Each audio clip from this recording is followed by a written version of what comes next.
Ang pinag-uusapan po natin, kung sa mga panahon na ngayon, given the threat sa Senate, given the different attacks on the Senate, given the different attacks on individual members of the Senate, yung experience po namin nung minority pa kami kung paano pigilan na magbuo ng majority, yung mga threats na tanggap namin. I'll go to that later, and in the next few days, option po ng ibang mga senador yon maglabas ng ebidensya sa mga pananakot na ginawa para hindi namin mabuo yung independent na Senado.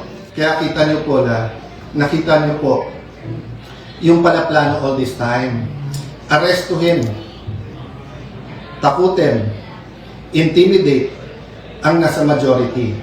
Either lumipat or ikukulong. So as I said, at the proper time, evidence will come out.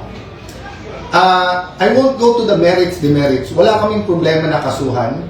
Wala kaming problema na sa korte patunayan kung sila ay guilty o hindi. Ang problema po namin, yung gagamitin yung threat, na pag lumipat ka dito, wala ka ng kaso. Pag diyan ka, tutuluyan ka namin. Wala pa nga yung impeachment, ganyan na ang usapan.